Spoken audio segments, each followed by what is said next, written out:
the HIV profile in Bungoma County.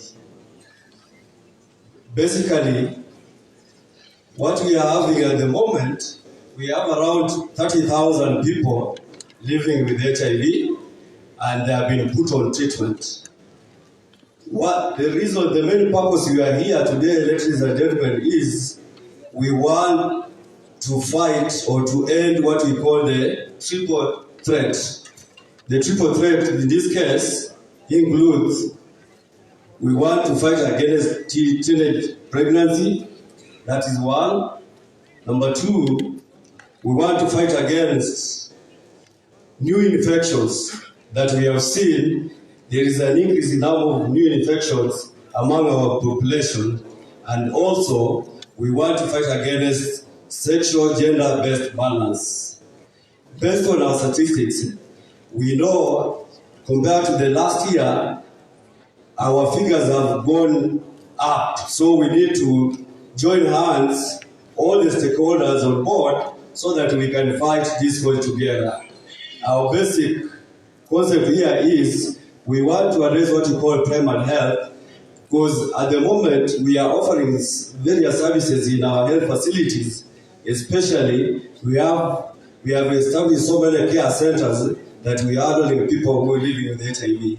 And also, we have enrolled several clients on medication and are being followed up in our various facilities. The other issue is about gender violence. We have established what we call youth-friendly services in our facilities, and at the same time we insist or we emphasize on our staff, especially in the medical field, so that we join out with other stakeholders to make sure that we fight the madness of sexual gender-based violence. It happens in Bungoma County, we have around 9 sub-counties, and this issue of gender-based violence is rampant in Mount Elgon region and Cheptais. And this is why we are here. We want to make sure that we bring everyone on board so that we make sure that we reduce or we stop this sexual gender-based violence. Another thing is, in our facilities, most of our facilities, we've made sure that we establish the youth-friendly services so that we can be able to capture our young ladies and gentlemen, so that whenever they are seeking services, they can come comfortably and be able to be given the service that is available at our youth-friendly areas. The other issue is about teenage pregnancy. You see, it's so easy for someone to get pregnant, but imagine having a pregnancy at an early age. Like, for instance, in our facilities, sometimes we get cases of teenage pregnancy as early as 10 years, 10 years or 11 years. We are like, in our records, we have cases whereby you get a teenager at around 10 years is pregnant. And imagine carrying that pregnancy to terms, right? It has a lot, complications and everything else. So what I will urge all of us, we need to join hands together as we fight this fight together, because we can't do it alone. As the Department of Health, Bungoma County, we are willing to go extra miles so that we make sure that we fight this fight together. And in any case, I want to recognize our partners, especially local partners, who have really assisted in the fight against HIV/AIDS and the sexual gender violence. There is a lot that we've done. There are several measures we have put in place. We have made sure that every mother who comes to the facility is tested for HIV and AIDS. We urge all other members of the public, please make sure that you test. We have availability of testing kits, but sometimes they run out of stock, but we make sure that we replenish. So basically, I will urge all of us, especially those fellas people who have not tested, to make sure that they come for those tests so that you get to know your status at that time. The other issue is, we've made sure that those people who are found to be HIV positive, they are put on treatment and care. You know, basically, what kills someone who has contracted HIV is the opportunistic infections. But once you are put on those medication, there is availability of antiretrovirals in our facility. We make sure that we replenish our stocks so that we can be able to handle these cases. And most of our clients, they are on care and they are adherent to medication. The other issue is we make sure that especially those mothers who get pregnant and maybe they are HIV positive, they are started on medication so that we control. We don't want that transmission to the mother to child. We have a program running that and it is going on well. The other issue that I would want to mention is in our facilities, sometimes we run out of stock in terms of the preventive measures like the condoms, but we are working together with the NASCO, that's the national government, and our partners in place to make sure that we have condoms available. We've been interacting with the youth, and they've been complaining so much about availability of condoms. We are working that tirelessly to make sure that we have condoms in place so that we can prevent this cause together. Ladies and gentlemen, as I told you, we can't fight this alone. So, on behalf of our department, I will urge and I will request and pray that everyone to come on board. Everyone, those people who are living with HIV, there's a lot that we learn from them, and also the leaders, especially the political leaders, they need to assist us so that we can drive this message home.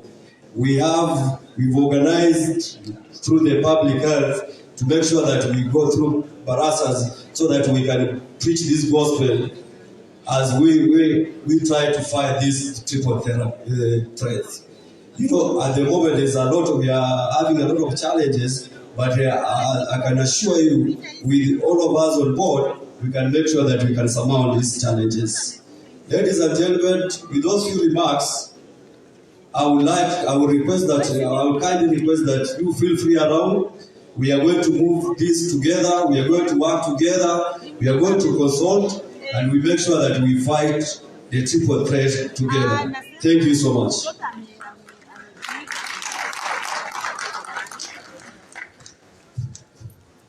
Ladies and gentlemen, a round of applause to Dr. Caleb Wata, please. Begin makofi, Dr. Wata Wanambisi, who is also the director in the Department of Health Services and Sanitation. Our next facilitator to speak about equalize and ending new HIV infection, lesbian pregnancies and sexual and gender-based violence, the triple threat, is John Dakuya, who is also the program officer, USA Dumisha Afia. Ladies and gentlemen, please put your hands together for Mr. John Dakuya from USA. Welcome, sir. As he makes his presentation, we have got a Huduma Center here, giving us all the services for free. Sasa tafadhali fika pale uweze kupata huduma zozote za huduma za Kenya. Pili, tuna blood donation hapa nyuma. Also feel free to donate blood. John.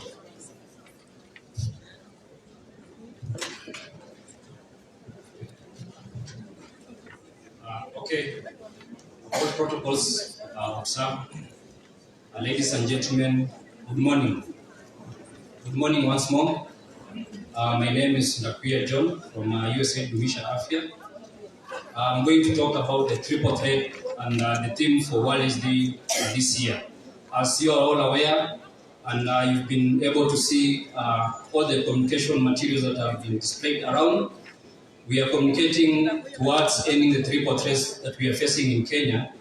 And the triple threats that we are facing, we want to address. One is the new infections that are emerging day in, day out. Number two, the other thing that we're having is early and teenage pregnancies that is very rampant, and more so, as the previous speakers have said, Bungoma is also part of that. Then number two, number three, we're also having sexual and gender-based violence that is really eating us, and is really a headache amongst our populations. So number one, we really understood that HIV infection is on the rise, and we are having HIV infection that is early, and we need to make sure that as people of Kenya and people of Bungoma, we are aware of this, because strategies have been put in place just to make sure that the infections are reduced. But you can see the data, infections are still going up. But what is happening? We are having challenges in disclosure of those who are HIV positives, in that they cannot be able to inform other people that they're HIV positive. So they get engaged in sex without protection, and that's specific, without using condom. And in that line, they'll be able to infect other people with HIV, and giving a rise to HIV infections around the country. So we have a task to do as Kenyans, as healthcare providers, and everyone in Kenya, just to make sure that we reduce the new HIV infections. But we cannot reduce HIV infections if you don't have information. And I'm happy this session, we are giving information to the public that you need to understand how HIV is transmitted, and you need to understand how HIV can be prevented. And as we are having slogans that we need to condomize, because HIV infection, the highest rate of infection is through sex. So number one, I know a large number of persons who are here, we've ever engaged into sex. And at some point, we've engaged into sex, number one, using a condom for the first time. Then for the second time, you've engaged using a condom. Then the third time, if that partner you've come to a realization that now you are intimate, at some point you may not be able to use a condom. So at that point is where when you're going to get new HIV infections. So what do we need to do? We need to have people having only one partners and being faithful to them, and making sure that if you're not able to abstain, if you're a youth, be able to use a condom. For that, you're able to prevent HIV to the public. And I'm very happy, again, the Ministry of Education has included the HIV in the curriculum, and making sure that each and every person is able to understand that HIV is real and HIV is here with us. So that's the first thing that we need to make sure that we're able to prevent HIV to the populations. Number two, triple threat is early teenage pregnancies. I know across the country, everywhere, we are hearing teenage pregnancies, and we are getting even 12-year-old children who are getting pregnant, and at some point, if they get pregnant, that means they were able to have sex without a condom. But that is not right, because that's not the right age for them to have a pregnancy, or that's not the right age for them to be able to sire a child. So what is happening? The older men in the country and the older men around are going to these young children, by hoodwinking them, in the essence that they give them some incentives, like at some point they have some money that they offer to them, and you know, at this point these children, they don't have, they may not be able to control themselves, or they may not be able to make decisions that according to what they have been alluded to by the guys who are giving them incentives. So this is what's happened. That a child in high school who is a day scholar, going home on every day and is not having transport to go home. So find someone with a vehicle and gives her a lift. And in that lift, that girl is given around 20,000, which will lure that lady to fall into love or have just sex with that person. You know, that's something that's very bad. And I know the issue of sponsors is really going around the country, and these are the people who are really doing bad to our children. So today, what do? We need to end this menace of having sex with young children and in the long run giving them or making them pregnant. So if they get pregnant, if they have not used a condom, then we are having infections, HIV infections among these populations. There are notions that people are having about cure or myths on HIV, that people just want to go for young children just to make sure that they're able to get a cure. Please, that's a myth, and we should be able to desist from that. Kindly, I urge the team that we need to end early teenage pregnancy among our children. Number 3, sexual gender-based violence. And this is very common for the people who are HIV positive and the people who are HIV affected. One, this person is HIV positive. This is a chronic illness. And it is a chronic illness that someone will be able to take medication in his or her lifetime. At some point, the person may not be able to be accepted in the community just because he was able to get HIV, which is a sexually transmitted infection, and everyone knows that this person was very promiscuous, and that's why they may be able to want to discriminate this person. So these people have been left behind. At some point, they are not even given time to go to school. Services at their homes, family members are not taking care of them. And that's why you find that these people are people who are living with HIV. We are having deaths across.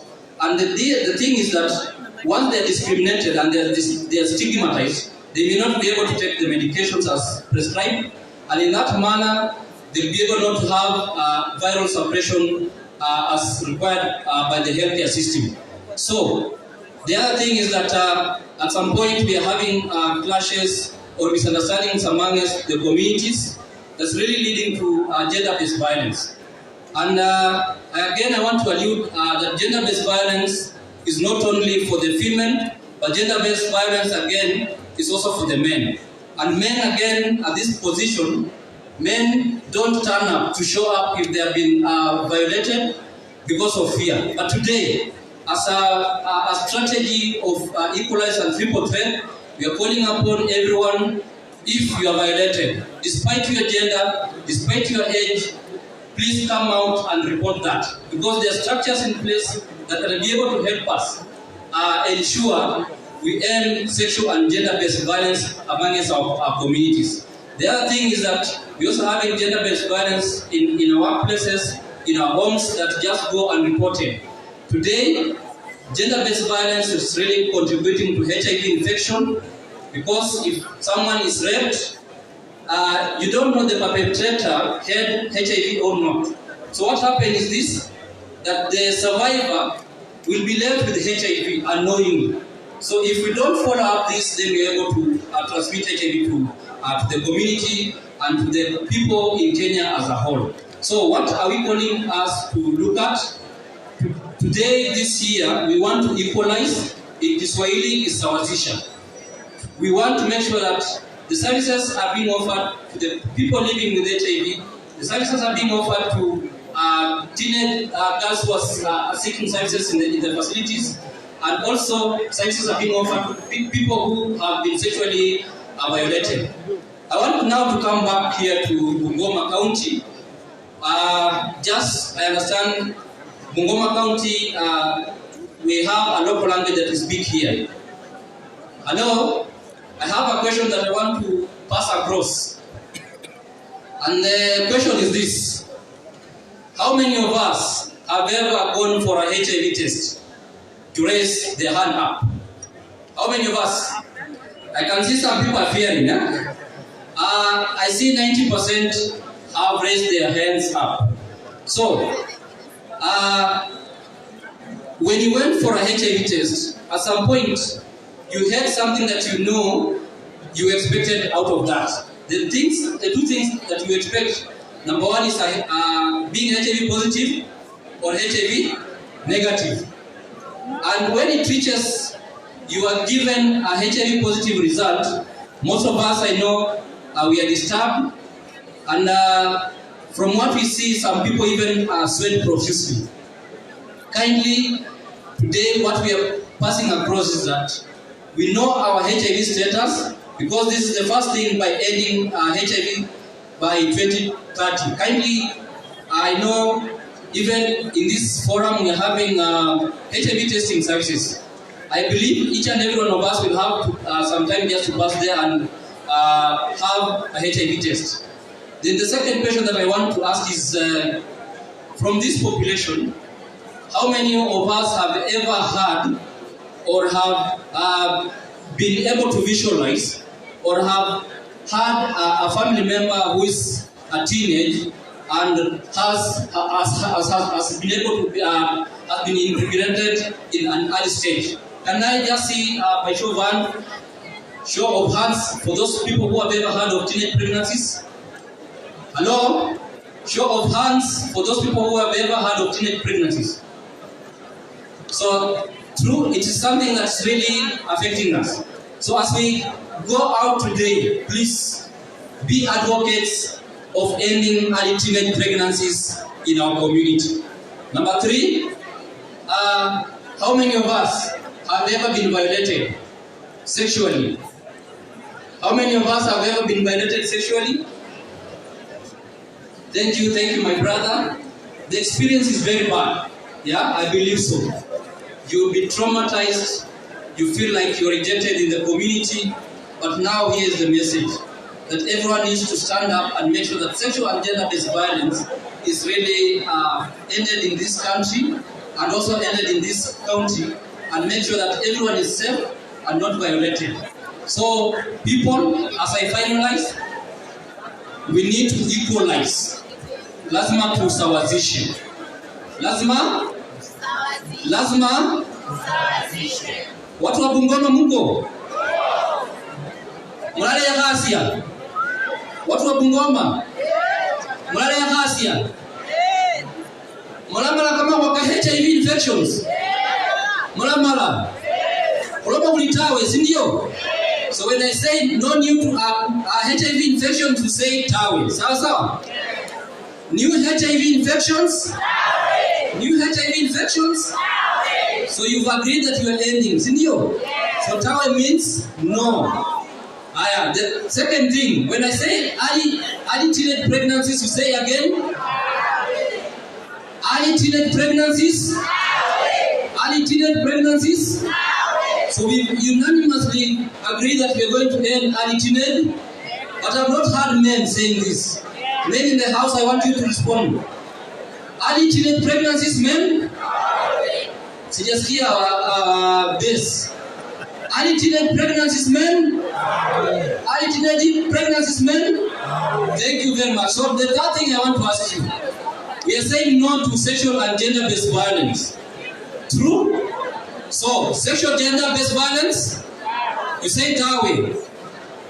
Sexual gender-based violence? Sexual gender-based violence? Thank you. I know you're going to make that happen. Having said much, kindly let's equalize and have ending this triple threat that's really affecting our country, Kenya. Thank you very much.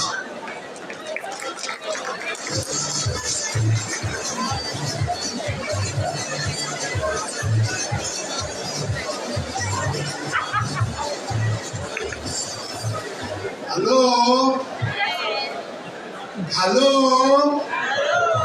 Kuna kelele hatujui imetoka wapi? Kelele imetoka wapi? Snacks inaharibu mkutano. Kwa hivyo nisimamishe snacks. Iendelee chini kwa chini. Haya, mkinyamaza itaendelea. Wale wanaogawa snacks tafadhali, those who are serving, kindly listen, vijana nyinyi. Excuse me. Vijana wananisikiza kweli? Nyinyi naongea na nyinyi. Tafadhali ifanyike kwa utaratibu, kwa sababu kuna mazungumzo ambayo tayari yanaendelea. You already have speeches which are going on. We are live in the social platforms. We are live in other television channels. What do we want to show the world? What do we want to show the whole country? That in Kibabii? No, we cannot show that.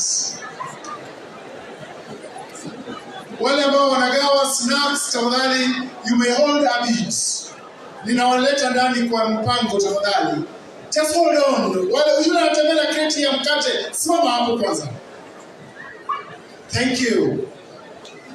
Very special announcements. Ndio tuendelee na kupeana snacks. We know you have been here long since morning. Can you stop those young men? Wao wagoje kwanza. Wait. Tuwe na utaratibu kidogo tu. Wanaendelea. Nandolia Cultural Group dancers, where are you? Nandolia, where are you? Basi wanapoingia hapa mbele, snacks zinaendelea kupeanwa as I welcome Nandolia Cultural Group from Kibabii County. Wanatuletea dance hapa mbele na mkate na snacks na soda na shamla iendelee wakati dance iendelee. I would like to bring the Nandolia cultural dancers on stage as we continue with the services and to serve. We have HIV testing, we have TB screening, we also have diabetes screening which are going on at the tents there. Anybody who would like to get those services, kindly proceed to the tents.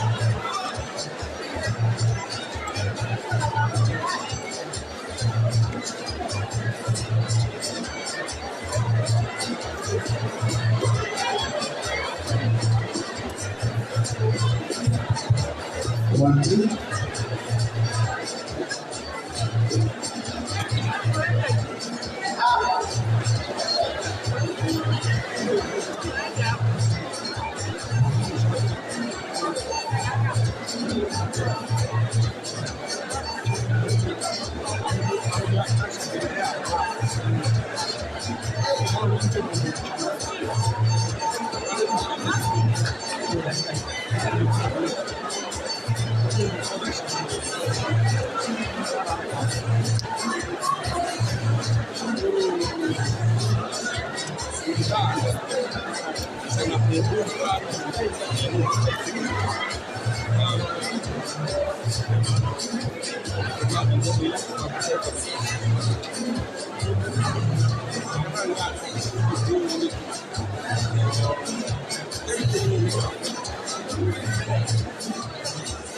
Can we have Nandolia dancers kindly take on the stage with a cultural dance? This is going to be Abukusu folk song and dance performed during cultural events to encourage the community to positively cope with HIV and AIDS and other HIV-related diseases, and now they are coming on stage to perform. Karibuni sana.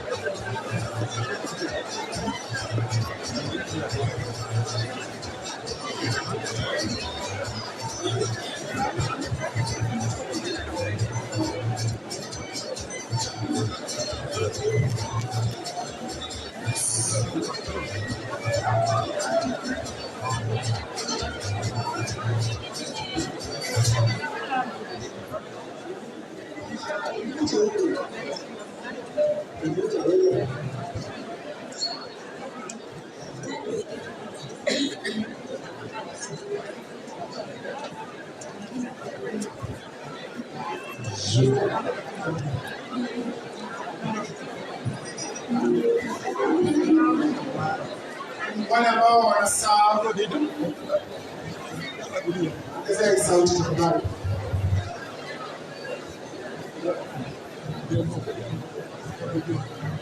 Those ones who are serving snacks, by the time we end this entertainment, na nyinyi mtakuwa mmemaliza kutuserve ili tuweze kuendelea na speeches.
Yeah.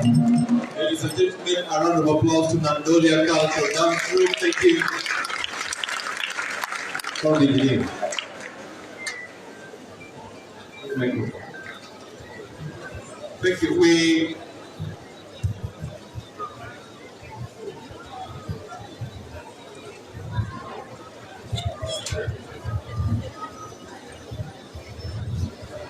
Thank you very much. Sound engineer. Let's go to the sound engineer. Sound engineer. Asante. Thank you. That is much better. Ladies and gentlemen, I said a round of applause to Nandolia Cultural Dance Troupe. Thank you. Now, as we have our performances here, because it's also a celebration that we're ending the triple threat. So, being a celebration, I'll be inviting some guys here to come and dance. So, our partners, please be ready. Our Kibabii University leadership, be ready. Our exhibitors, be ready. The clergy, I'll excuse you, you won't dance. Excuse you, you won't dance. County government officials, you must be ready. I'll be inviting you here, celebrating the almost end of our triple threat. June, we continue with entertainment for just a while as we issue out the snacks. Those issuing out the snacks, wala ambao wanapeana snacks wako wapi? Nataka niwapatie dakika kama 6-7 hivi. The issuance of snacks, and I want to believe that the snacks are for all of us. So each one of us will take a snack. Sidhani kwamba kuna nafasi ya kuzozana hapa na pale, tafadhali. Those giving out the snacks, where are you? Let me see those giving out the snacks, so that in another like 5 minutes we are done. Tukianza ratiba rasmi, hakutakuwa na nafasi ya kupeana hizo snacks. Those furnishing us with a list of the guests that have arrived, the partners, the exhibitors, please get us the lists so that we can recognize the different partners that have enabled this day to be a success. June. Thank you, my co-MC.